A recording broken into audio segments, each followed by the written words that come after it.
그리고 또 하나 오늘 아침에 그 대통령실에서 비서실장으로 정진석 네. 이분을 비서실장으로 임명을 했는데 대통령이 정진석 전 의원을 그러니까 뭐 현 의원죠 현재 의원이시니까 현 의원을 비서실장으로 내정한 이유가 뭘까요?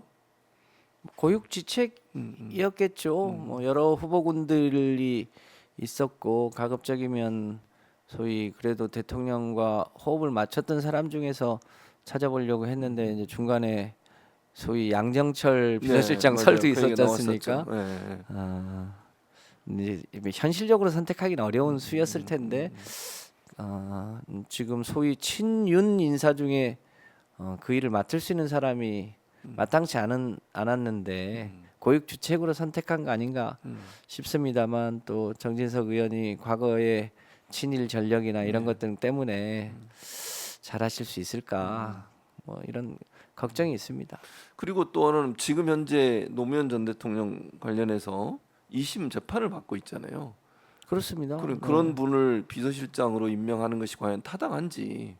뭐 아니 윤석열 대통령은 이재명 대표를 향해서 재판받고 있으니까 뭐 막 마치 뭐 피고인과 못 만나겠다는 등 그런 얘기 하잖아요. 네. 근데 본인의 비서실장을 그런 분을 임명하는 게 과연 앞뒤가 안 맞지 않나는 생각이 개인적으로 듭니다.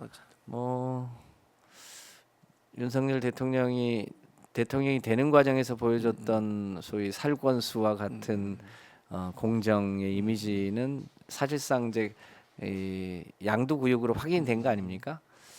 워낙 내로남불의 전형을 대통령부터 보여주고 있기 때문에 걱정이 태산인데 예. 이제 그런 면에서 뭐 비서실장이든 총리든 다른 인사들을 국민들의 마음과 눈높이에 맞춰서 인사를 할 수 있을까? 이게 참 걱정입니다. 그러니까요. 그리고 비서실장은 보통 이제 정진석 의원 같은 경우는 비대위원장까지 한 분이잖아요. 네, 그러니까 좀 소위 이제 격을 따지는 건 아니지만 뭐 총리는 모르겠지만 그렇습니다. 비서실장으로 가기는 격이 좀 안 맞지 않습니까?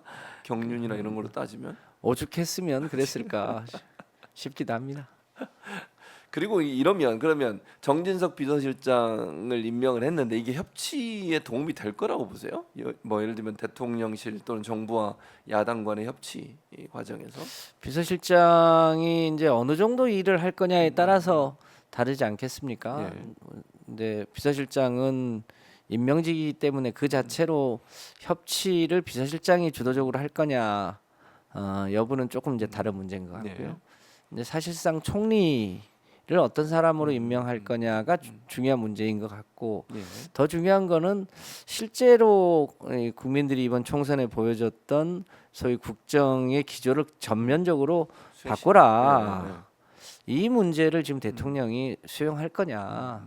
이제 그게 결국 이제 그 소위 총리의 인선 과정에서도 드러날 텐데 지금 거의 모든 면에서 외교나 경제나 산업, 에너지 모든 면에서 지금 국가의 운영 이 소위 후퇴를 거듭하고 있는데 그 기조를 바꾸기 위한 정책과 인선 이런 부분 전반에 대한 재검토가 필요한 시점으로 보여집니다만 뭐 현재까지 보여준 행태로 보면 총선 이후에 지금 변화나 반성 이런 게 지금 제대로 안 되고 있는 거 아닙니까? 네, 그럼요. 네, 그러니까 뭐 여전히 앞길이 험난해 보입니다.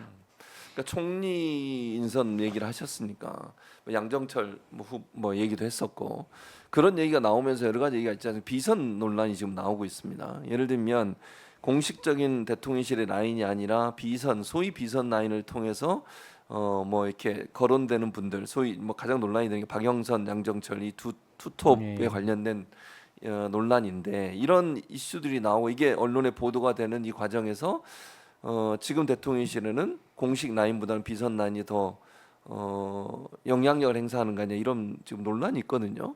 김 의원님도 그렇게 보세요? 어떻게 보세요? 이게 사실은 비선 단계를 넘어선 건데 저희가 이제 용어를 네.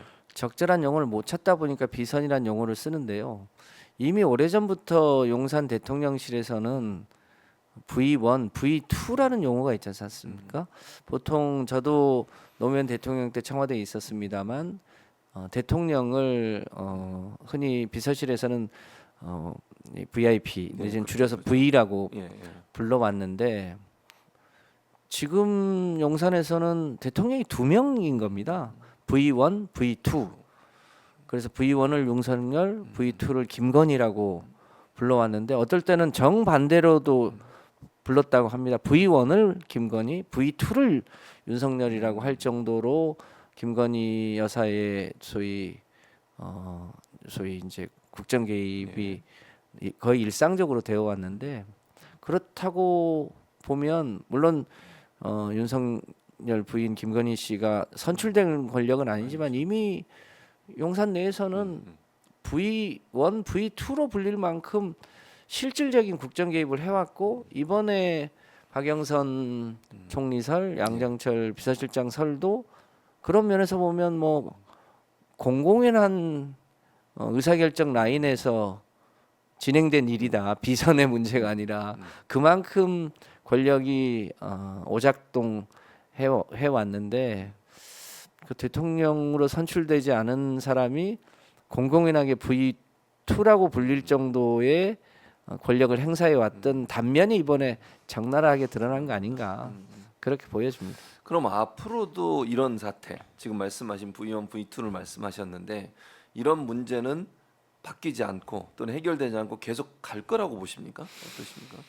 이 상태가 계속 가면 윤석열 대통령이 지금 임기가 이제 3년 남짓 남았는데 이 상태로 계속 가는 거는 사실상 임기를 단축시킬 가능성이 높다고 봐야겠죠. 이제 그런 면에서 이번 인사 과정에서 드러난 난맥을 근본적으로 치유하기 위한 일종의 발본색원을 해야 할 겁니다. 그런데 할 수 있겠냐? 이것에 대해서는 좀 약간 회의적인 시각이 있고 그것을 발본색원 한다는 얘기는 결국 김건희 특검을 수용해야 하고 그 과정의 주요한 핵심인 디올백 사건이라든지 도이치모터스 주가 조작 문제라든지 이런 법 앞에 모두가 평등해야 되는데 사실상 특권층으로 존재하면서 법을 무력화한 이 사례가 처리되어야 할 거거든요.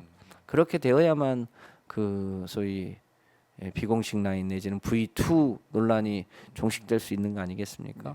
그런 면에서 어려움이 있고 정상적으로 가자니 이제 죄가 드러날 것이고 현재를 고수하자니 대통령 임기가 단축될 가능성이 있고 그러니까 진퇴양난으로 진퇴양난.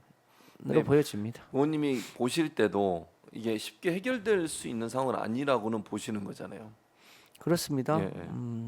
뭐 국민들이 어쨌든 이 부분에 대해서 반드시 바로잡아라라고 하는 그렇죠. 요구가 있기 그건 때문에 맞습니다, 그거는. 예.